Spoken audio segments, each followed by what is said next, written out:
이 시간 생각 하나님 말씀은 신약성경 고린도전서 15장 50절에서 58절입니다. 신약성경 284페이지에 있는 고린도전서 15장 50절에서 58절 말씀 교독하겠습니다. 찾으신 분은 일어나서 교독합니다. 마지막 절 58절은 다 함께 읽겠습니다. 고린도전서 15장 50절. 형제들아, 내가 이것을 말하노니 혈과 육은 하나님 나라를 이어받을 수 없고 또한 썩는 것은 썩지 아니하는 것을 유업으로 받지 못하느니라. 그러나 내가 너희에게 비밀을 말하노니 우리가 다 잠잘 것이 아니요 마지막 나팔에 순식간에 호련히 다 당하리니. 나팔 소리가 나매 죽은 자들이 썩지 아니할 것으로 다시 살아나고 우리도 변화되리라. 이 썩을 것이 반드시 썩지 아니할 것을 믿고 이 죽을 것이 죽지 아니함을 믿으리라. 이 썩을 것이 썩지 아니함을 입고 이 죽을 것이 죽지 아니함을 입을 때에는 사망을 삼키고 이기리라고 기록된 말씀이 이루어지리라. 사망아, 너의 승리가 어디 있느냐? 사망아, 내가 쏘는 것이 어디 있느냐? 사망이 쏘는 것은 죄요 죄의 권능은 율법이라. 우리 주 예수 그리스도로 말미암아 우리에게 승리를 주시는 하나님께 감사하노니. 함께 읽겠습니다. 그러므로 내 사랑하는 형제들아, 견실하며 흔들리지 말고 항상 주의 일에 더욱 힘쓰는 자들이 되라. 이는 너희 수고가 주 안에서 헛되지 않는 줄 아느니라. 아멘. 자리 앉으십시오.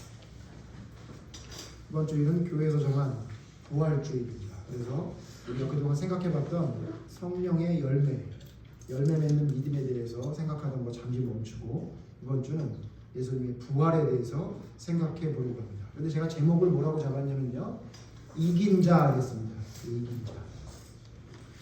제가 왜 제목을 이긴 자라고 잡았냐면요, 오늘 성경 말씀에도 이긴 자에 대한 이야기가 조금 나오기 때문에 잡은 거기도 하지만 조금 화가 나서 짜증이 나서 잡았습니다.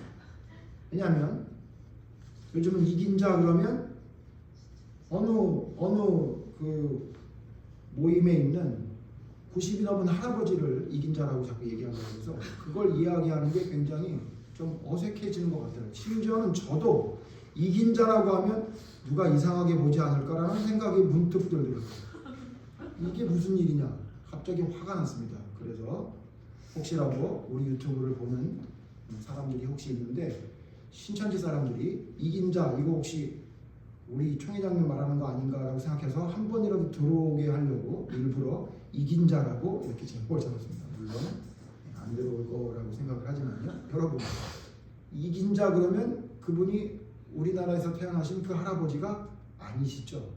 그래서 도대체 그러면 부활과 이긴 자는 무슨 상관이 있는지를 오늘 말씀을 통해서 생각해 보려고 합니다. 이 말씀을 통해 우리가 뭘 알아야 되냐면 도대체 뭘 이겼다는 거고, 그러면 우리도 이긴 자가 돼야 된다면 도대체 뭘 해야 되느냐.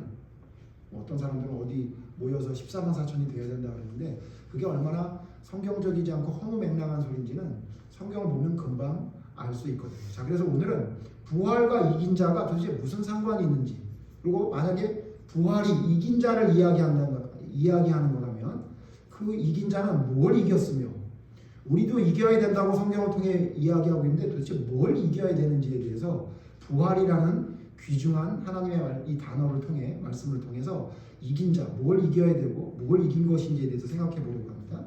오늘 먼저 이 이긴 자에 대한 이야기를 하려면요, 어쩔 수 없이 계시록을 이야기할 수밖에 없습니다. 요한계시록을. 여기 지금 우리가 읽었던 말씀 중에 우리가 갑자기 다 잠자는 게 아니라 순식간에 갑자기 나팔이 불면 변화가 된다라고 이야기하고 있습니다. 그래서 이 말씀을 알려면 이 나팔을 불 때 부활이 일어난다는 사건에 대한 이야기를 쓴 성경은, 구체적으로 쓴 성경은 요한계시록이 있어요. 그래서 요한계시록에 이긴 자가 누군지를 좀 살펴봐야 되는데요. 여러분, 계시록에 보면 이긴 자에 대한 이야기가 세 가지가 나옵니다. 요한계시록을 보면 이긴 자가 세 가지 부류의 이긴 자가 나옵니다. 첫 번째 이긴 자는 어떤 이긴 자냐면요, 무조건 이기는 자입니다. 무조건 이기는 자가 나와요. 계시록에 보면. 두 번째 어떤 자냐면요, 한 번은 이기긴 이기는데 마지막까지 이기려고 노력하는 자가 나옵니다. 그래서 이기고 이기려고 하는 자가 있습니다. 그다음 세 번째는 누구냐면요. 이겨야 하는 자, 이기는 자, 이겨야 된다고 이야기하는 자가 세 가지 부류가 나옵니다. 제가 오늘 성경을 다 찾아볼 수는 없지만요. 여러분 계시록에 있는 이긴 자가 세 가지가 나오는 이긴 자는 누구냐면 첫 번째 무조건 다 이긴 자는 누구죠? 예수님이죠. 계시록 5장 5절에 보면 일곱 인보관책을 받을 자가 있는데 그분은 이긴 자다 이렇게 이야기하고 있어요. 누구죠? 그 할아버지가 아니라 예수님을 말하는 겁니다. 예수님이 일곱 인보관책을 받아서 뗄 수 있는 자격인데 그분이 누구냐? 이긴 자라고 얘기합니다. 찾아보죠. 계시록 5장 5절입니다. 요한계시록 5장 5절 제가 읽습니다. 장로 중에 한 사람이 내게 말하되 울지 말라. 유대 지파의 사자 다윗의 뿌리가 이겼으니 그 두루마리와 그 일곱인을 떼시리라 하더라. 여기 뭐라고 했대요? 뿌리가 이겼으니 그랬어요. 유대 지파 다윗의 유대 지파의 사자 다윗의 뿌리. 다윗의 뿌리가 그분이 아니에요. 다윗의 뿌리는 누구예요? 예수님 말하는 거죠. 그러니까 예수님이 이긴 자라는 거예요. 그분이 진노의 심판의 책을 받아서 결국은 떼게 된다. 이분은 이기는 분이에요. 그리고 심지어 이 이기는 게 어디까지 나와요? 계시록 19장에 보면 이건 읽지 않겠습니다. 심판하실 예수님이 재림할 때 재림하셔서 세상을 심판하는 예수님이 나오는데 그때 예수님이 그 모인 사람과 전쟁을 하는데 모인 무리들과 전쟁을 하는데 이깁니까? 집니까? 이깁니다. 그러니까 여러분 무조건 끝까지 처음부터 끝까지 이긴 분 누구죠? 계시록에서 말하는 이긴 자는 누굽니까? 예수님을 말하는 거예요. 그러므로 예수님은 어떤 분이야? 이긴 자라는 거죠. 여러분 이거 기억해야 돼요. 예수님이 이겼다 그랬는데 십자가에서 죽으셨잖아요. 세상 사람들이 보기엔 이긴 게 아니라는 거란 말이죠. 그래서 여러분 이긴 자가 무슨 의미를 가지고 있는지에 대해서 여러분 잘 아셔야 돼요. 누구가 만나서 성경 싸움을 해서 이겼다. 이게 이긴 자가 아니에요. 진짜 성경에서 말하는 이겼다는 건 뭘 의미하는지 그게 십자가를 의미한다는 사실을 우리가 오늘 살펴볼 건데요. 어쨌든 계시록에는 이긴 자가 나와요. 누구죠? 처음부터 끝까지 이긴 자? 이게 예수님이에요. 그런데 예수님 말고 또 이기는 자가 나와요. 여러분 그래서 성경이 어렵고 특별히 계시록이 또 어렵고 전체적인 성경이 어려워요. 계시록에 또 이긴 자가 또 나오는데 누구냐면요. 계시록 13장 7절 보세요. 계시록 13장 7절을 보시면 계시록 13장 7절 제가 읽습니다. 여러분 같이 읽죠. 요한계시록 13장 7절 같이 읽죠. 시작. 또 권세를 받아 성도들과 싸워 이기게 되고 각 족속과 백성과 방언과 나라를 다스리는 권세를 받는다. 여기 보면 누구와 싸워 이긴대요? 성도들과 싸워 이긴대요. 예수님을 믿는다고 하는 성도들과 싸워 이기는 자가 이제가 누구냐면 일곱 머리 열뿔 가진 짐승이에요. 그러니까 이거는 뭐냐면요. 12장에 나오는 일곱 머리 열뿔 가진 짐승과 거의 똑같이 생긴 하나님의 말씀을 거스르는 마지막 때의 세상을 자기의 수하고 집어넣어서 자기 마음대로 할 적그리스도를 이야기하는 거예요. 그러니까 무슨 얘기냐면 적그리스도도 이긴대요. 그러니까 하나님의 반대편에 있는 적그리스도도 이긴대요. 누구를 이긴대요? 성도를 이긴대요. 여러분 아셔야 돼요. 그러니까 우리가 적그리스도랑 만나면 나중에 질 때가 와요. 그러니까 여러분 뭘 알아야 된다는 거예요? 무조건 이기면 다 장땡이 아니에요. 이겨도 그게 사실은 진짜 이긴 게 아닐 수 있다 그 얘기죠. 그래서 이 자는 어떻게 하냐면요. 이 자가 예수님을 만나서 이기려고 해요. 계시록 19장에 보면요. 찾아보죠. 계시록 19장 보면요. 계시록 19장 19절 요한계시록 19장 19절 같이 읽죠. 시작. 또 내가 보면 그 짐승과 땅의 임금들과 그들의 군대들이 모여 그 말탄 자와 그의 군대와 더불어 전쟁을 일으키더라. 여기 그 짐승이 지금 요한계시록 13장에 있는 그 짐승이에요. 그 짐승이 이번에는 성도들을 이기고 누구를 이기려고 그래요? 재림하시는 예수님. 재림하신 예수님을 이기려고 해요. 그런데 어떻게 되죠? 우리가 안 봐도 알겠죠?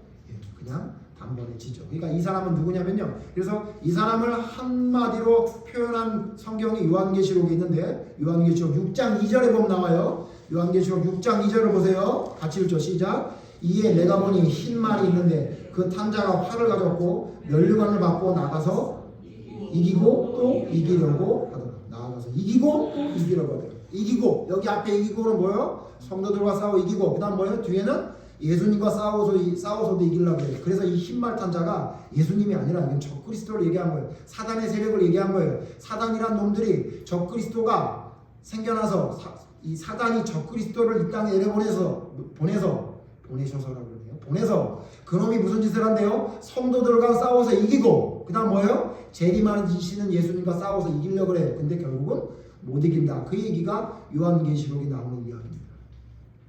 제가 이렇게 준비하는 도중에 정말 나는 계시록을 가리키고 계시록을 공부할 때가 제일 재밌구나라는 생각을 했습니다. 그러나 여기서 계시록 이야기는 그만하는 게 좋을 것 같죠. 그죠? 그러니까 여러분 뭐예요? 계시록에 이긴 자가 3명이 나오는데 지금 2명 얘기했어요. 하나는 누구요? 예수님. 끝까지 이기는 자. 하나는 누구요? 적그리스도와 마귀의 세력. 요거는 성도들은 이기는데 마지막엔 못 이기는 자. 세 번째는 뭐냐면요. 이기는 자가 되라 그래요. 이기는 자. 이거 가지고 신천지가 여러 가지 쓸데없는 얘기를 많이 하고 있는데 요한계시록 2장 3장에 보면 7교회가 나오는데 7개의 교회에 편지를 보낼 때 마지막에 항상 뭐라 그러냐면 이기는 자는 이라고 얘기해요. 무슨 얘기예요? 너희가 그러니까 지지 말고 이겨야 된다. 이기는 자가 생명의 멸류관, 이기는 자가 생명나무 가시, 이기는 자가 하나님의 언약의 도를 받을 수 있다. 이렇게 이야기하고 있어요. 그러므로 무슨 얘기냐면 예수님이 이겼는데 우리 믿는 우리도 이겨야 된다. 너희는 반드시 이기는 자가 되어야 된다라고 말하고 있어요. 자, 이 셋 중에 오늘 제가 주제를 잡은 이긴 자 누굴 얘기하는 거예요? 예수님을 이야기하는 거죠. 한 번은 성도들을 이겼는데 나중에는 이기지 못하는 여러분 적그리스도나 마귀의 세력을 이야기하는 게 아니죠. 이해되시죠? 예. 무슨 얘기를 하는 거냐면요. 진짜 이긴 자는 예수님밖에 없어요. 그럼 예수님이 도대체 뭘 이겼냐는 거예요. 진짜 이긴 자는 예수님밖에 없는데 예수님은 뭘 이겼느냐? 예수님이 뭘 이겼는지를 알려면 예수님의 탄생부터 예수님의 생애와 예수님의 죽음과 부활까지를 살펴봐야 돼요. 살펴볼 거예요.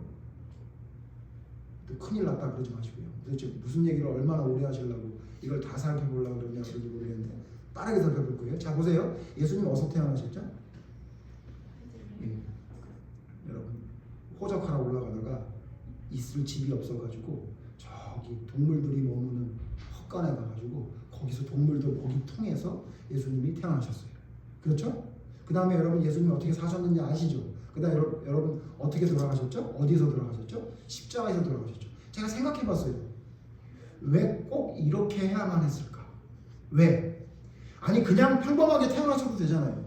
아니 평범하게는 아니래도 적어도 그냥 집에서 태어나도 되는데 왜 그렇게 여행길에서 남의 집에서 남의 집도 아니라 동물들이 머무는 헛간에서 그것도 동물들 먹이통에서 태어나게 했겠냐 이 생각을 하다가 저희 아내는 절대 저기다 아이를 안 올려놨을 것 같다. 안 올려놨을 것 같다 이런 생각이 들더라고요. 워낙 깔끔한 사람이라. 여러분 마리아는 그러면 좀 어려웠습니까? 아니에요. 놓을 데가 없으니까 거기다 놓은 거예요. 자 그럼 도대체 예수님이 왜 그렇게 태어났을까? 기억하세요? 따라오세요. 기억하시고. 두 번째, 예수님이 사셨던 거 여러분 기억하시죠? 예수님이 사셨던 삶이 풍요로웠나요? 그리고 예수님이 공생애라고 말하는 예수님이 죽기 전에 복음을 전했던 여러분 그 3년여 되는 그 시간 동안의 예수님의 삶이 아름답고 사람들이 보기에 부러울 만한 그런 삶이었나요? 아니었죠. 심지어 예수님 자신이 뭐라 하냐면 나는 머리 둘 것도 없다고 표현하고 있었어요. 여러분 지금 여러분이 만약에 저녁에 집에 들어가야 되는데 집이 없어서 머리 둘 곳이 없어요. 그럼 여러분 기분이 어떻겠어요? 얼마나 우울하겠어요. 그죠? 그러니까 예수님은 무슨 얘기냐면 속된 말로 자기가 편안하게 쉴 집 한 칸조차 제대로 잊지 않았던 분이에요. 그렇게 사셨죠. 그 다음에 여러분 우리가 지난 고난주간 때 생각했지만 예수님이 죽으셨죠. 근데 제가 무슨 생각을 해요? 왜 도대체 예수님이 십자가에 죽었을까? 여러분 이렇게 죽으면 안 돼요? 그냥 병으로 돌아가셨어요. 그러면 안 돼요? 아니면 병으로 돌아가는 건 그냥 자연사 하는 것 같으니까 그거는 속죄가 안 될 것 같으니까 그냥 죽으면 단두대에서 죽어. 목이 댕강 잘려서 죽어. 그러면 십자가의 죽음보다 낫지 않겠어요? 여러분 십자가의 죽음은 그때 당시에 가장 나쁜 놈이 당하는 처형이에요. 웬만큼 나쁜 놈이 아니고서는 십자가에 달지 않아요. 왜냐하면 십자가에 달려면 너무 많이 힘들어요. 죽는 사람도 힘들지만 그 사람 끌고 가야 되죠. 십자가에다가 못을 박아야 되죠. 또 세워야 되죠. 죽으면 내려야 되죠. 여러분 무슨 대단한 사람이라고 그 사람을 그렇게 죽을 때까지 그 사람에게 손을 여러분 써야 됩니까? 그러나 왜 그렇게 하냐면 진짜 나쁜 놈이니까. 아주 나쁜 놈이라 이 처형을 보고 다시는 나도 저런 죄를 저지르지 말아야 되겠다는 생각을 그 백성들에게 알리기 위해서 사람들이 다 보는 앞에 죽이지 않고 숨이 끊어질 때까지 신음하는 소리, 살아있는 모습을 끝까지 보게 만드는 처형이었어요. 얼마나 잔인한 처형인지 몰라요. 그럼 도대체 예수님이 왜 그렇게 죽었을까? 그런 생각을 가지다가 예수님의 죽음에 대해서 표현한 어떤 그 글을 보게 됐어요. 그게 뭐냐면요. 예수님의 죽음에 대해 현대의 병리학자가 예수님의 죽음이 어떻게 됐는지를 쓴 이야기한 걸 제가 보게 됐어요. 제가 오늘 그거를 제가 병리학자가 아니라서 저는 의학적인 지식이 없어서 제가 좀 읽어드릴게요. 그분이 뭐라고 예수님이 어떻게 죽었는지에 대한 것을 설명하면서 그분이 뭐라고 하냐면 예수님의 죽음의 모습을 보니까 진짜 예수님이 죽었다는 것을 제자들이 보고 썼다라는 것이 증명됐다. 이렇게 얘기하는 병리학자 이야기예요. 무슨 얘기예요? 병리학자는 뭐냐면요. 병의 본질을 연구하는 사람들이에요. 그래서 세포나 조직들을 조사해가지고 병의 원인이 뭔지 그 다음에 병을 어떻게 병을 그래서 병명이나 병을 확진하는 사람 그런 일을 하는 사람이 병리학자거든요. 여러분 혹시 뭐가 나면은 그거 떼가지고 조직 검사 맡기잖아요. 그 조직 검사하는 사람들이 병리학자들이에요.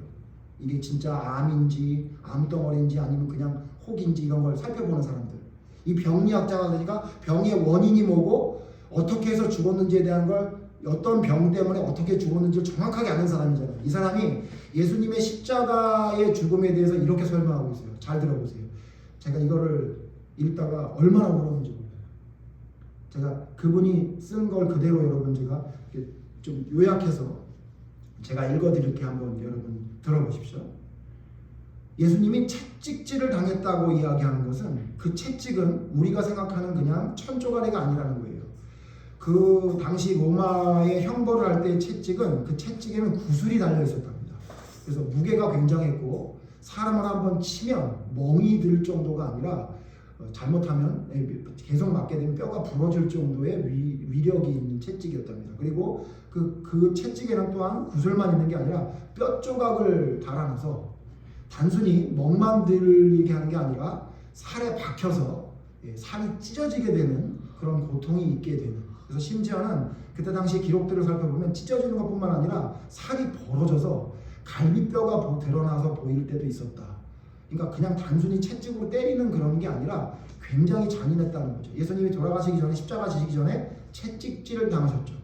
그래서 이분이 집중한 건 뭐냐면 예수님의 등에는 굉장히 어마어마한 상처가 있었을 것이다. 이렇게 말씀하고 있어요. 그 다음에 예수님이 십자가에 달려 죽으신 이유에 대해서 이제 병리학자가 설명하는데 뭐라고 얘기하냐면요. 예수님이 십자가에 달리실 때에 예수님의 팔은 약 6인치 정도 늘어났을 것으로 보인대요. 6인치, 15cm 정도의 팔이 늘어났을 거랍니다. 그리고 어깨는 탈골이 되어 있을 거랍니다. 십자가에 매달렸기 때문에. 그리고 그의 손과 발에 못이 박혔다고 하는데 여기 손은 손바닥을 이야기하는 게 아니라 손목을 이야기하는 걸로 보는 게 합리적이라고 합니다. 왜냐하면 로마 시대에는 손과 손목을 구분하지 않았답니다. 그러니까 의학이 발달되지 않았기 때문에 손이나 손목이나 똑같은 곳으로 봤다는 거죠. 그래서 거기에 못을 받게 되면 어떤 현상이 일어나냐면 신경을 건드리고 그 혈관을 뚫어내는 거기 때문에 엄청난 고통인데 그 고통을 이분이 뭐라고 표현했냐면 뺀찌로 신경을 잡아 비트는 고통과 맞먹었을 것이다. 이렇게 표현하고 있어요. 그래서 십자가에 달렸을 때 그때 어떤 상황이 되느냐? 그 뺀찌로 신경을 비트는 고통을 사람의 육체가 감당하려면 본능적으로 어떤 현상이 일어나냐면 숨을 들이쉬는 상태를 만든대요. 횡격막이 숨을 들이쉬는 상태가 된대요. 여러분 이건 어떻게 유추하면 알게 되냐면 여러분 혹시 상처를 크게 입어보신 적 있으세요? 그러면 숨이 어떻게 되죠? 이렇게 안 하죠. 어떻게 되죠? 이러죠. 이게 몸의 본능이에요. 그러니까 내가 고통을 느끼면 몸이 숨을 들이마시는 거예요. 들이뱉지 못하고. 여러분 헬스 많이 하시죠? 헬스 할 때 여러분 어떻게 해요? 무거운 거를 당길 때 어떻게 하죠? 이렇게 하세요? 아니죠. 어떻게 하죠? 당길 때 숨을 들이셨다가 어떻게 해요? 놓을 때 숨을 내쉬죠. 이게 사람의 본능이라는 거예요. 이걸 거꾸로 하게 되면 몸에 경련이 일어난다고 그래서 헬스 트레이너들이 반대로 하면 안 된다 이렇게 여러분 코칭한 걸 제가 본 적이 있는데 무슨 얘기냐면 그 너무 극심한 고통 때문에 십자가에 달렸을 때 예수님이 숨을 들이쉬는 상태가 됐을 거라는 거예요. 너무 아프니까 이렇게 몸을 움츠린다는 거죠. 자, 그러면 문제가 뭐냐면 숨을 들이쉬면 사람은 숨을 쉬어야 사니까 숨을 내쉬어야 되잖아요. 숨을 내쉬려면 발을 약간 세워야 된답니다. 십자가에 달려서 이렇게 달려 있는데 너무 아파서 이러고 있는데 숨을 내쉬려면 몸을 내가 움직일 수가 없기 때문에 발을 디뎌서 몸을 약간 위로 일으켜야 숨을 쉴 수 있는 공간이 생긴대요. 그러나 여러분 아시겠지만 발에는 못이 박혀 있죠. 그리고 등에는 채찍에 상처가 있어서 약간만 건드려도 엄청난 긁히는 고통이 있어서 도저히 하기 어려웠을 거예요. 그러나 숨을 쉬어야 되기 때문에 그 고통을 감당하면서 발에 힘을 주고는 자기 못에 박혀있는 그 못의 힘을 빌려가지고 너무 아프지만 숨을 쉬기 위해 살짝 몸을 올렸을 거라는 거예요. 그런데 문제는 뭐냐면 그게 계속되면 더 이상 힘을 들여서 숨을 쉬기 어려운 상태가 된다는 거죠. 그러면 어떤 상태가 되냐면 심장이 불규칙적으로 뛰게 된대요. 발을 세울 수 없게 되면 숨을 쉴 수 없게 되면 심장이 불규칙하게 뛰기 시작합니다. 그러면 사람이 그걸 느낀답니다. 아, 이제 내가 죽겠구나. 심장이 너무 빨리 뛰니까. 그래서 아마 이분은 뭐라고 얘기했냐면 예수님이 마지막에 아버지여 내 영혼을 아버지께 부탁하니이다 라는 마지막 이야기가 예수님이 심장이 너무 빨리 뛰고 숨을 쉴 수 없다는 것을 본인이 느꼈기 때문에 그 말을 했을 거라고 생각합니다. 그래서 이걸 이제 의학적으로 설명해요. 그러면 어떤 현상이 일어나냐? 저혈량성 쇼크가 일어난대요. 그러니까 피가 돌지 않고 숨을 쉬지 못하니까 심장이 너무 빨리 뛰게 되니까 불규칙하게 되니까 저혈량성 쇼크가 일어나게 되는데 심장 박동수가 엄청나게 빨라진대. 그러면 심장막 조직에 액체가 고이는 심낭삼출이라는 현상이 일어난대요. 그러니까 숨을 쉬지 못하면 심장에는 심장막 조직에 액체가 고인답니다. 숨이 쉬어지지 못하면 액체가 고이는 심낭삼출이라는 현상이 일어난대요. 여러분 혹시 어린 아이 중에 태어날 때부터 심장병을 앓고 태어났다라고 하면 이런 심낭삼출병이 있는 경우가 많답니다. 그러니까 숨을 제대로 쉬지 못해서 심장에 물이 고이는 현상이 일어난다는 거죠. 뿐만 아니라 폐 주위에도 액체가 고이기 시작하는데 그거는 늑막삼출이라고 이야기합니다. 그래서 예수님이 죽었는지를 알아보기 위해서 예수님의 옆구리를 찔렀다고 그랬잖아요. 이분이 뭐라고 얘기하면 오른쪽 옆구리와 갈비뼈 밑에를 찔렀을 걸로 보인대요. 그러면 거기에 뭐가 있냐면 폐와 심장이 있어서 그 폐와 심장에 아까 심낭삼출, 늑막삼출이라는 현상을 통해 물이 고여 있었기 때문에 피와 물이 흐를 수밖에 없었을 것이다 라고 이야기하면서 이때 당시에 의학의 지식이 없었을 때라 심장에서 폐에서 물이 나왔다는 이야기를 제자들이 기록한 것은 이건 분명히 물이 흐르고 피가 흘렀다는 것을 직접 눈으로 보고 쓴 거기 때문에 십자가에 달려 이와 같은 현상 때문에 돌아가신 것이 분명하다. 이렇게 그분이 말씀하시면서 이것을 누가 물이 나왔다는 것을 그때 당시 사람이 아무도 예측할 수 없었기 때문에 분명히 본 것을 기록한 게 맞다라고 이야기하면서 예수님이 극심한 고통으로 돌아가셨음을 이야기하고 있대요. 여러분 그냥 돌아가셔도 되잖아요. 그냥 돌아가셔도 되는데 여러분 왜 예수님이 이렇게 돌아가셨는지 아세요? 자, 이유를 말씀드릴게요. 여러분 예수님이 왜 그렇게 태어나서 왜 이렇게 죽었는지 아세요? 왜냐하면 예수님은 누구를 대표하기 위해 이 땅에 오셨죠? 인간을 대표하기 위해 왔어요. 자, 어떤 인간을 대표하기 위해 왔죠? 모든 인간. 한 사람도 예외 없이 예수님이 대표해야 돼요. 그리고 그 인간을 대표해서 뭘 하기 위해 오신 거죠? 그 인간에게 있는 뭐를 위해서? 죄를 위해서. 자, 그러면 인간에게 죄가 어떤 죄가 있죠? 큰 죄를 저지른 사람이 있고 별로 죄를 저지르지 않은 사람이 있을 거 아니에요. 우리 인간의 기준으로. 그죠? 그러면 예수님은 어떤 사람의 기준을 충족하는 죽음을 죽어야 인간을 대표할 수 있죠? 제일 못된 인간을 대표할 수 있는 죽음을 가졌어요. 인간 중에 제일 한심한 사람과 같은 태어남으로 태어나셨어야 되는 거예요. 그래서 예수님은 동물들과 함께 태어나셨고, 그래서 예수님은 동물 먹이통 위에 태어나셨고, 그래서 예수님은 인간의 가장 악독한 그 어떤 사람까지도 다 하셔야 되기 때문에 단두대에서 교수형으로 죽은 게 아니라 십자가에 달려 죽은 거예요. 그 어떤 사람의 그 악독한 죄도 다 사하시기 위해서 예수님은 기꺼이 그 죄를 선택할 수밖에 없었던 것이다. 자, 여러분, 예수님이 이렇게 돌아가셨어요. 근데 여러분, 이게 도대체 뭘 이긴 거죠? 아니, 죽었잖아요. 근데 이걸 도대체 왜 성경은 예수님이 이긴 자라고 이야기하고 있을까요? 여러분, 왜냐면요, 그 예수님의 죽음으로 끝난 게 아니라 부활이 있었기 때문이에요. 그래서 이 부활은 우리에게 세 가지를 알려주고 있어요. 여러분, 예수님이 죽은 다음에 3일 만에 부활하셨죠? 그 예수님이 왜 부활하셨죠? 부활하신 이유가 있는데 그건 우리에게 세 가지를 알려주기 위해요. 첫 번째 뭐냐면요, 예수님이 부활을 통해 우리에게 뭘 알려주냐면요, 예수님의 부활은 사실이었다는 걸 알려주기 위해서요. 예수님의 부활은 그냥 이야기가 아니라 사실이다, 이걸 알리기 위해서 예수님이 부활하셔서 어떻게 해서 사람들에게 나타내셨어요. 제가 이걸 보면서 제가 뭐 예수님은 될 수 없지만 그냥 망령된 얘기를 좀 하면, 내가 예수님이었으면요, 부활하면 그냥 바로 하늘로 올라갔어요. 왜요? 꼴보기 싫어서. 그렇지 않겠어요? 그거 뭐 이쁘다고 그것들을 찾아가요. 야, 내가 너희들을 위해 죽었어. 됐지? 속죄했지? 그럼 돼. 나 믿어라. 그러고 나 충분히 죽기 전에 다 얘기했으니까 믿으면 돼. 그러고 올라가면 되잖아요. 아니면 진짜 사랑하는 제자 한두 사람한테 짠 보이고 나 살았다고 얘기해라. 그러고 가면 되잖아요. 보기 싫으니까.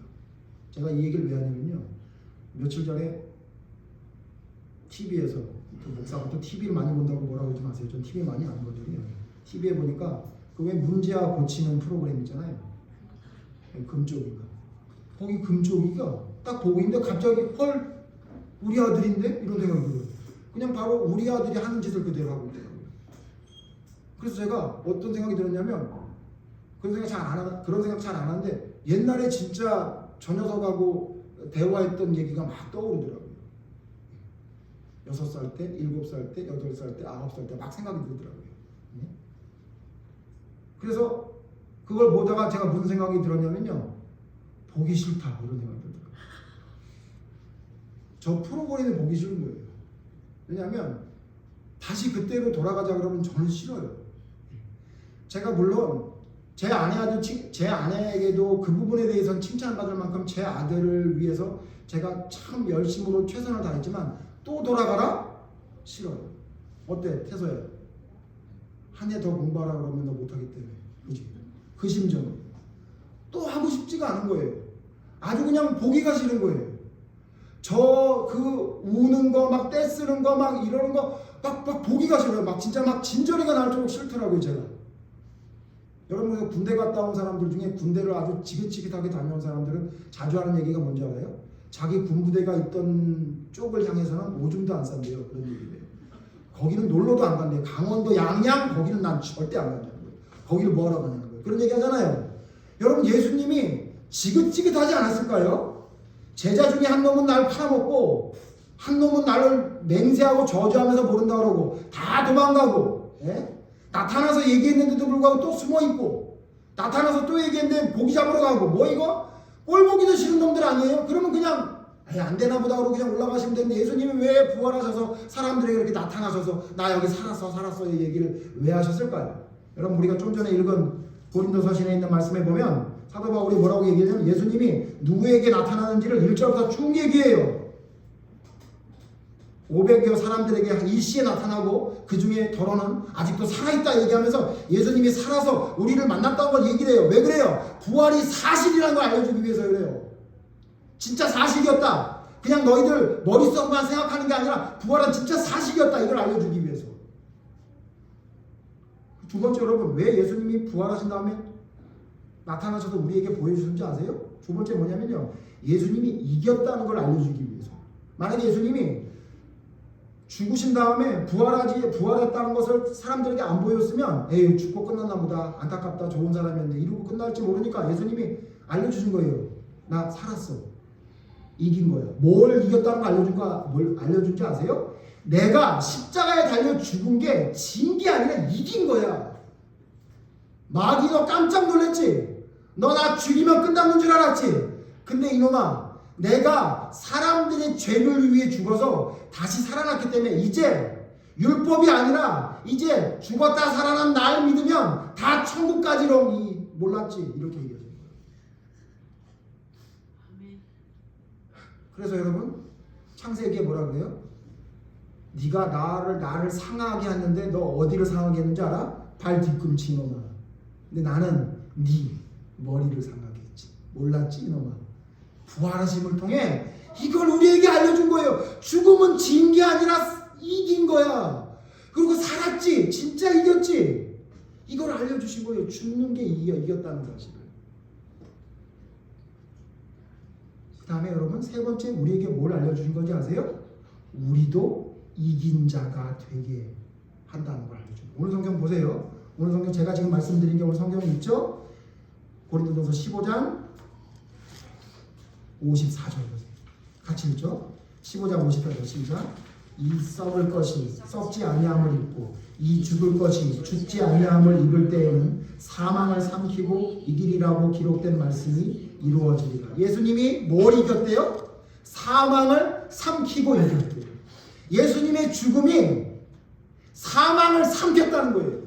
그리고 부활함으로 그 사망을 삼키고 이겼다는 걸 증명해 보이셨다. 예수님이 뭘 이겼다고요? 죽음을 이겼다. 그 다음요, 57절 보세요. 같이 읽죠. 시작. 우리 주 예수 그리스도로 말미암아 우리에게 승리를 주시는 하나님께 감사하고. 자, 예수님의 그 죽음은, 예수님의 그 승리는 누구에게도 주는 거예요? 우리에게도 주는 거예요. 예수님의 죽음과 부활을 우리가 믿으면 우리도 예수님이 죽었던 것처럼 사망을 죽이고 다시 살아나는 부활이 될 수 있다. 이걸 알려준 거예요. 그러니까 우리에게 예수님의 죽음, 예수님의 부활은 우리에게 뭘 알려주는 거냐? 부활이 사실이었다는 것, 죄를 이겼다는 것, 사망을 삼켰다는 것, 그 다음에 우리도 그와 같이 이길 수 있다는 걸 알려주는 거예요. 같은 맥락인데, 자, 그렇다면 도대체 뭘 이긴 거예요? 구체적으로 뭘 이겼다는 거예요? 사망을 이겼다고 하는데 사망을 이겼다는 게 뭐냐? 여러분, 구체적으로 살펴보고 오늘 말씀을 마치려고 그래요. 자, 보세요. 그러면 예수님이 이긴 건데, 우리에게 부활을 통해서 이겼다는 걸 알려주는데, 그럼 뭘 이긴 거냐? 뭘 이겼는지 알려면요, 성경을 좀 찾아봐야 돼요. 여러분, 54절 다시 같이 읽어요. 54절 같이 읽죠. 시작. 이 썩을 것이 썩지 아니함을 입고 이 죽을 것이 죽지 아니함을 입을 때에는 사망을 삼키고 이기리라고 기록된 말씀이 이루어져요. 여러분, 뭘 이겼다고요? 사망을 이겼대요. 자, 사망이 뭐예요? 죽는 거 얘기한 거예요. 자, 그러므로 여러분 뭐냐면요, 예수님의 부활을 믿는다, 예수님이 이겼다, 그 예수님의 이김이 우리에게도 이기는 자가 됐다고 얘기한 건 뭘 의미하는 거냐면요, 예수님이 사망을 이긴 것처럼 우리도 사망을 이기는 자가 되는 거예요. 잘 들으셔야 돼요, 여러분. 무슨 얘기냐면, 내가 부활을 믿는다, 내가 예수님을 믿는다는 건 뭐냐면요, 예수님이 이긴 것을 나도 이긴다는 걸 말하는 거예요. 예수님이 부활하셨다, 예수님이 부활을 나도 믿는다는 건 뭐냐면, 예수님이 이긴 것을 나도 이기는 자가 됐다, 그런 얘기예요. 뭘 이긴다고요? 죽음을 이기는 자예요. 그러므로 여러분, 예수님을 진짜 믿는 자, 부활을 진짜 믿는 자는 절대 죽음을 두려워하지 않아요. 왜? 죽음을 이긴 예수님의 이김이 나의 이김이 됐습니다. 그렇다는 얘기는 뭐냐면요, 여러분, 죽음을 두려워하지 않으니까 여러분, 죽으려면 뭐가 걸려야 돼요? 병이 걸려야 되잖아요.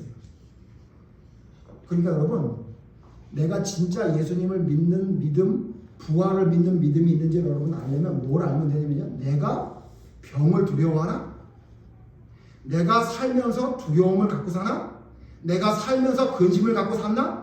그걸 보면 돼요. 그래서 여러분이 병이 두렵고 살면서 두려운 게 너무 많고 근심 때문에 어쩔 수 없다. 그럼 여러분 진짜 부활을 믿는 게 아니라고 봐요. 왜? 예수님이 뭘 이겼다고요? 사망을 이겼대요. 왜 사망을 어떻게 이겼어요? 죽음으로 이기시고 부활로 인해서 우리에게 증명하셨잖아요. 그러면 성경이 뭐라고 말해요? 예수님처럼 죽으면 로마서에 뭐라 그래요? 예수님처럼 다시 살아나리라.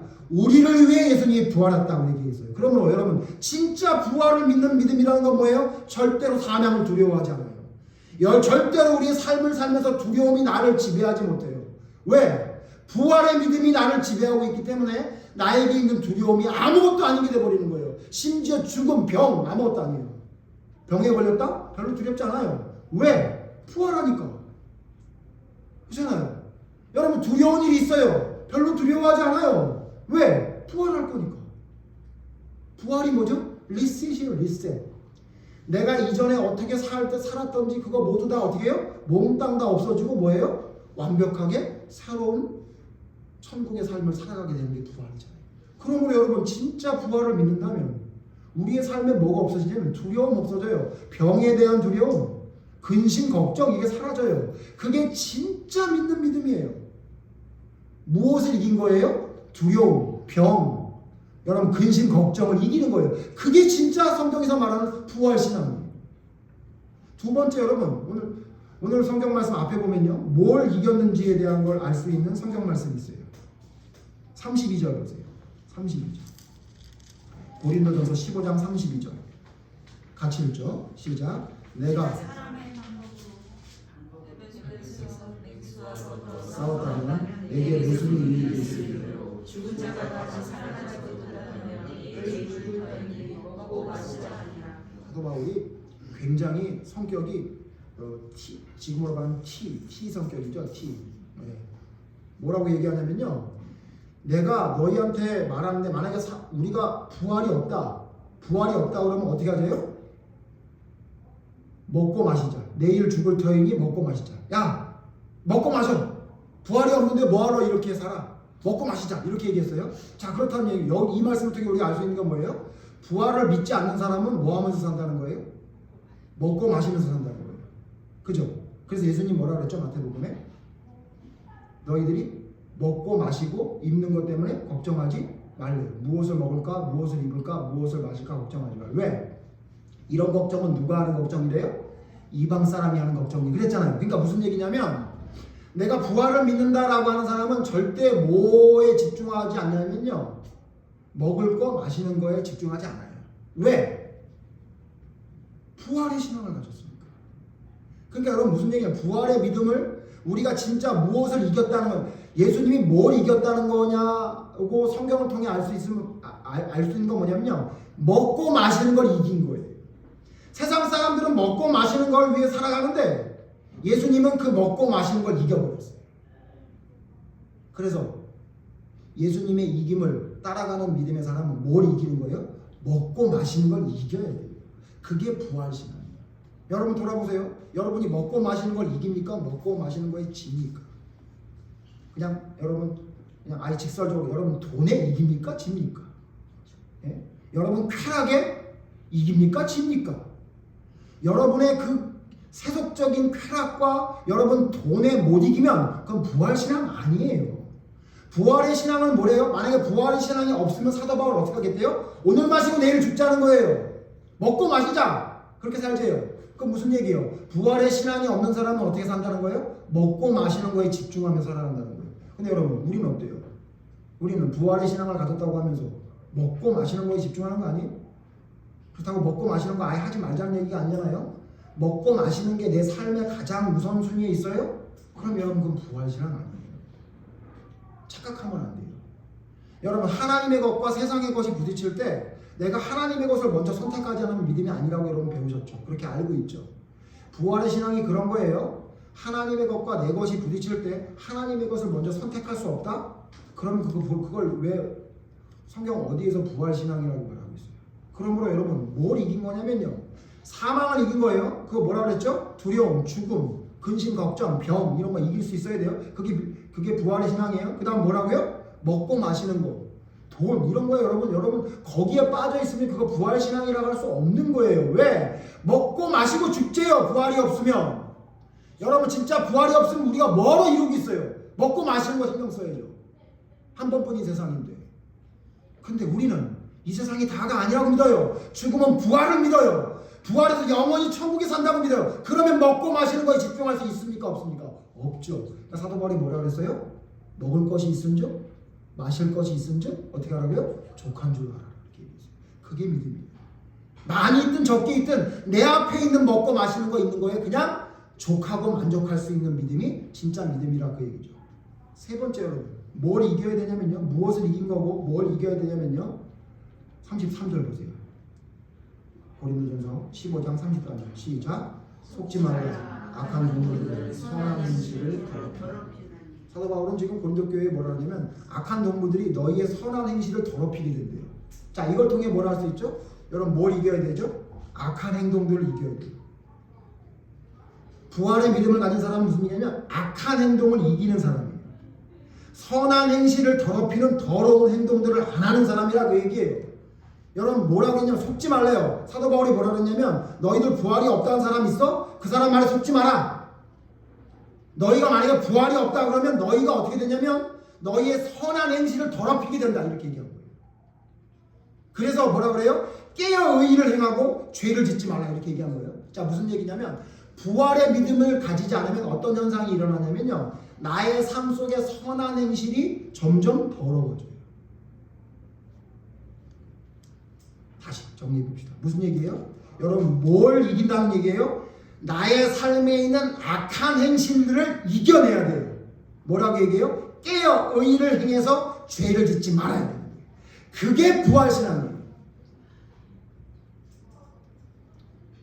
여러분 부활의 믿음이라는 건 이런 게 믿음이에요. 제가 너무너무 답답해서 이 얘기를 하는 이유가 뭐냐면 예수님이 부활하셨습니다. 예수님이 우리를 위해 돌아가셨어요. 그분을 믿으면 우리는 구원받고 그 놀라운 은혜에 들어갑니다. 틀린 말 아니에요. 그걸 누가 틀렸다고 그러겠어요. 그걸 틀렸다고 하면 2단 중에 2단이죠. 그런데 그 말을 가만히 듣고 있다 보면 여러분 이런 생각이 들지 않아요? 나는 그냥 예수님이 나를 위해 돌아가셨다는 거에 눈물 흘리고 감사하다고만 하면 되는구나. 그게 믿음이구나 라는 생각이 들지 않으세요? 제 오해인가요? 여러분 부활의 믿음 진짜 예수님의 구속을 믿는다고 하는 건 그걸 얘기하는 게 아니에요. 그 정도에 그치는 게 아니에요. 어떤 목사님이 한 것처럼 제가 그대로 인용할게요. 거기서 넘어와야 돼요. 뭘로 넘어와야 돼요? 우리의 삶 속에 병에 대한 두려움, 죽음에 대한 두려움, 걱정, 근심을 이겨내야 돼요. 왜? 우리는 부활을 믿는 자들이에요. 우리는 이 땅에 살면서 먹을 것도 있고 마실 것도 있고 입을 것도 있어야 되지만 그것 때문에 걱정하지 않아요. 왜? 우리는 부활을 믿는 자들이에요. 또 우리는 설렁설렁 대충대충 어느 정도 살면서 하나님을 믿기만 하면 된다고 절대 하지 않아요. 그런 악한 사람들의 이야기에 우리의 선한 행실을 더럽히지 않아요. 그리고 우리는 어떻게 해요? 깨어 의의를 행하기 위해 애쓰면서 죄를 짓지 않는 사람이 돼요. 왜? 우리는 그런 더러운 행실을 이긴 자들이에요. 왜? 하늘을 바라보며 사는 사람. 이게 부활의 믿음이에요. 이게 부활의 신앙이라고요. 예수님이 나를 위해 돌아가셨습니다. 감사합니다. 눈물을 흘리면서 감사의 영으로 돌아가서 세상 사람들이 걱정하는 걱정 그대로 하고 세상 사람들이 사는 대로 그대로 살고 세상 사람들이 사는 그 더러운 짓 그대로 따라하면서 나는 부활의 믿음을 가졌다. 천만의 말씀이에요. 그게 성경에 어디 부활의 믿음이에요.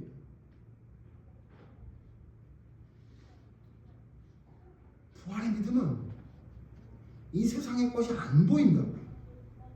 이 세상의 것은 그저 믿음의 생활을 살아가기 위한 수단일 뿐이에요. 그게 직장이 됐든 돈이 됐든 배우자가 됐든 자녀가 됐든 모두 다 예수님보다 한 걸음도 앞설 수가 없어요.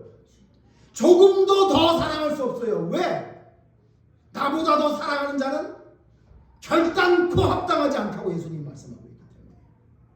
그게 부활의 믿음이에요. 물론 여러분 좋아하는 사람이 생기면요 예수님보다 더 좋아지게 돼요. 저는 경험했습니다. 어느 날 한참 지내다 보니까 제가 기도하다 무슨 생각이 들었냐면 내가 주님을 섬기는 게 아니라 이정민님을 섬기는 것 같다 이런 생각이 들었어요. 왜냐하면 모든 게 그 여자 위주예요. 이 여자는 뭘 좋아할까? 이렇게 하면 좋아하겠지 이런 생각만 하고 있어요. 한 번도 예수님은 뭘 좋아하실까? 예수님 뭘 답답해 하실까? 이런 생각 해본 적 없고요. 그놈의 그 눈이 멀어서 사랑에 빠진 다음에는요 오로지 그냥 입에서 그냥 이정미 이러고 있어요. 그러니까 제가 무슨 생각이 들었냐면 헐 이게 우상이구나. 이걸 우상이라고 말씀하신 거구나. 내가 어떤 사람에게 빠져 있다 보니까 하나님이 생각이 안 나요. 덜 나요. 아예 안 나게 하겠어요? 그리고 기도 시간인데 아내가 전화가 왔어. 아내한테 갈래? 기도하고 갈래? 아내한테 가더라고요.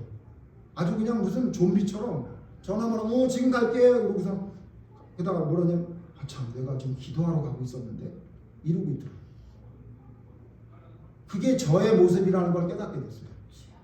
여러분 그게 성경에서 말하는 진짜 올바른 믿음이에요? 이렇게 말하는 사람 있어요? 사람이 살다 보면 그런 게 당연히 있죠. 어떻게 그런 걸 다 배제하고 살아. 인간이 로봇이야. 너무 지나치게 강조하는 믿음은 오히려 반발감을 일으키고 교회 사람도 별로 안 모일 거고 사람들에게 칭찬 못 받아. 좋은 소리 못 들어. 지나치단 소리만 들을 거야. 그러더라고요. 그 말이 딱 맞았죠.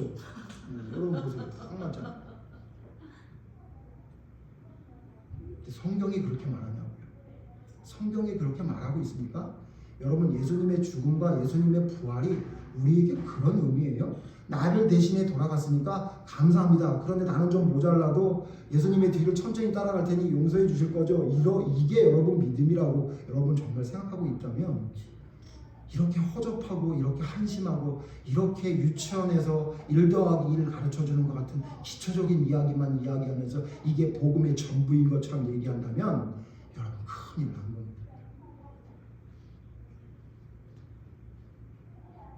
그래서 오늘 말씀 성경 2절만 찾아보고 마칩니다. 고린도전서 15장을 부활장이라고 하는데 이 결론이 뭐냐면요 58절이에요. 아까 읽으셨죠? 다시 한번 읽습니다. 결론이 뭔지 아세요? 이기신 예수님에 대해서 이야기하면서 결론이 우리에게 58절 이렇게 얘기하고 있어요. 같이 읽고 시작. 그러므로 사랑하는 형제들아 견실하며 흔들리지 말고 항상 주의 일에 더욱 힘쓰는 자들이 이는 너희 수고가 주 안에서 헛되지 않은 줄을 알리라. 여러분 혹시 어떤 사람이 너 열심히 힘쓰는 거 너무 하지 말어.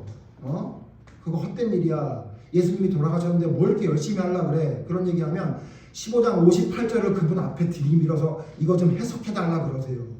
뭐라 그래요? 그러므로 예수님이 우리를 위해 이겼으니 그 이김이 우리에게도 승리를 주시니 그러므로 너희는 뭐하래요? 흔들리지 말고 견실해서 주의 일에 어떻게 해요? 더욱 힘쓰는 자가 되라 그랬어요. 믿음을 더욱더 확고하게 마음으로 받아들여라 이렇게 말하지 않았단 말이에요. 힘쓰는 자가 되라. 그래서 뭐라 그래요? 너희 수고가 주 안에서 절대 헛된 것이 아니다 이렇게 말하고 있어요. 너희가 지금 하나님을 열심히 일하고 힘써? 근데 여러분 혹시 누가 와서 그거 행위 구원일지 몰라. 너무 힘쓰는 건 예수님의 구원을 소극적으로 만드는 거야. 그냥 믿기만 하면 돼요. 너무 이렇게 지나치게 믿지 않아 보면 여러분 어떻게 해요? 흔들리지 말고 주 안에서 더욱 힘쓰는 것을 절대로 멈추지 말라 그 얘기예요. 왜? 우리의 수고가 절대 헛되지 않습니다. 왜? 십자가의 길을 따라간다는 건 믿는다고 입으로만 말하는 게 아니에요. 나의 삶으로 따라가는 거예요. 그래서 여러분 요한일서 5장 4절에 이렇게 말합니다. 마지막 성경입니다. 요한일서 5장 4절 다 같이 읽죠. 시작.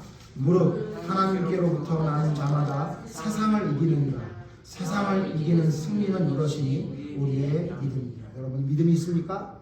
세상을 이겨야 됩니다. 여러분 아까 세상 이기는 거 3가지 얘기했죠. 기억나요? 뭘 이겨야 된다고요? 사망을 이겨야 돼요. 두려움 이기시라고요. 죽음 이겨야 돼요. 그까짓 게 뭡니까 여러분? 죽는 게 뭐예요? 제가 단언컨대 여러분 죽자마자 1초도 안 돼서 하나님 품으로 간다고요.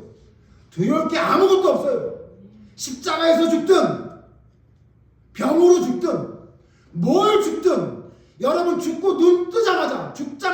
무서워져요. 그래서 하나님 품으로 갑니다.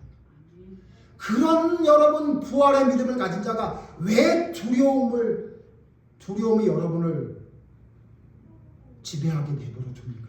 물론 두려울 수 있죠. 사람이니까. 근데 그 두려움이 절대 나를 지배하지 않아요. 병 같은 거 그까짓 게 뭐예요? 여러분 부활의 믿음을 가지고 있어요? 그렇다면 사망을 이기는 그 예수님의 이김이 여러분의 삶이 되어야 될 거 아닙니까? 두려워하지 마세요. 또 여러분 뭘 말씀드렸어요? 먹고 마시는 거 여러분 걱정하지 마세요. 먹고 마시는 거에 집중하는 자는 부활의 신앙을 가진 자가 아니에요. 물론 먹고 마셔야죠. 먹고 마셔야죠. 뭐보다 앞서지 않아요?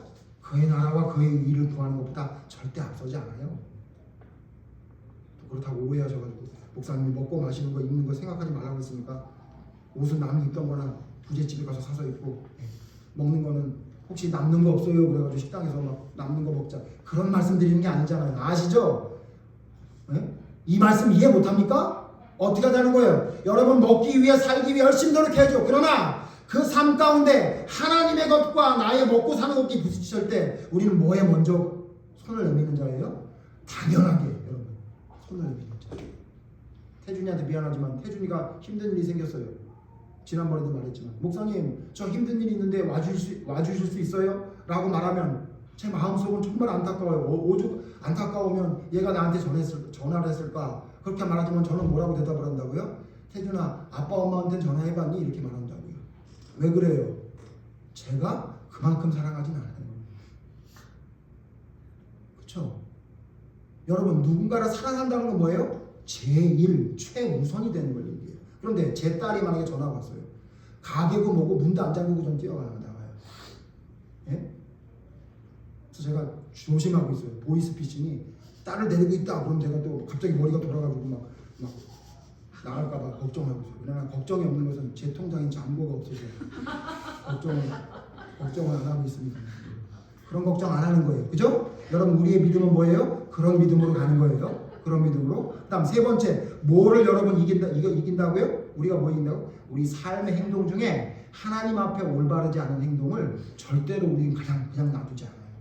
조금이라도 흔들리게 되면요, 하나님 앞에 올바른 모습이 아니라는 걸 알기 때문에 그걸 반드시 바로 잡습니다.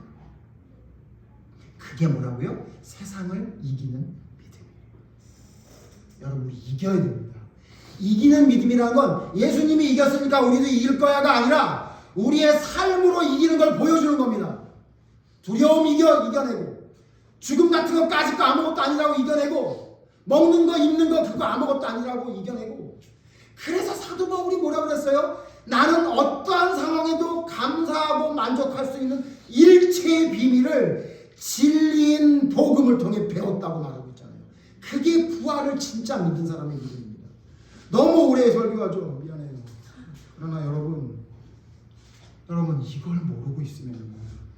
이걸 모르고 있으면 진짜 믿음이 아니란 사실을 기억하고 하셔서 여러분 진짜 이긴 자가 되기를 원합니다.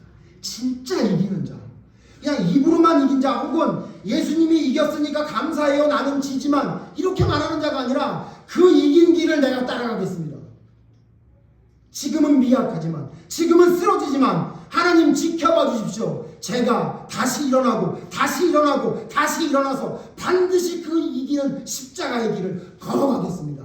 그래서 내가 그 예수님의 그 부활의 승리를 내가 온전히 믿음으로 쟁취하는 믿음의 사람이 되겠습니다. 라고 고백하는 믿음의 사람들이 모두 되기를 간절히 바랍니다. 천국은 침노하는 자의 것이라고 했습니다. 여러분의 믿음이 예수님의 그 믿음을, 그 승리하는 그 믿음을 따라갈 수 있는 그날까지 하루하루 최선을 다하는 진짜 부활의 승리의 믿음을 온전히 삶으로 세우는 모두가 되기를 간절히 바랍니다. 기도하겠습니다. 하나님, 예수님은 이겼습니다. 사망을 삼켜 이겨낸 분이라고 성경은 말하고 있습니다. 그 예수님의 십자가의 죽음과 부활을 우리에게 주셔서 우리 또한 그와 같은 승리의 기쁨의 믿음을 가지며 살아가게 하시는 것이라고 성경은 말하고 있습니다. 그런데 하나님, 우리를 돌아볼 때 우리는 왜 사망을 삼킨 자가 아니라 사망에 삼키운 자처럼 살고 있는 것입니다. 이방 사람들이 하는 입을 것, 먹을 것, 마실 것 걱정하며 왜 살아가고 있는 것입니까? 이긴 자가 됐다고 이야기하면서 왜 우리는 잘못된 그릇된 행실, 더러운 행실을 우리의 삶 속에서 바로잡지 않고 있는 것입니까? 하나님, 진정한 승리가 무엇이며 진정한 부활의 승리의 믿음이 무엇인지 말씀을 통해 온전히 깨달아 알게 해주셔서 우리를 돌아보게 하셔서 우리에게 있는 두려움, 우리에게 있는 욕심, 우리에게 있는 그 더러운 모든 것을 주님 앞에 온전히 내려놓고 주님이 승리하셨던 그 십자가의 승리가 나의 승리가 되며 예수님의 그 부활의 승리가 나의 승리가 되어줄 수 있도록 하나님의 말씀으로 새롭게 부활하는, 새롭게 주님 앞에 다시 온전히 서는 부활의 능력의 역사가 우리의 삶에 일어나게 하여 주시옵소서. 그래서 진자가 아닌 이긴 자로서 믿음으로 온전히 살아가는, 믿음의 삶을 살아가는 믿음의 사람이 모두 되게 인도하여 주시옵소서. 예수님 이름으로 기도드립니다.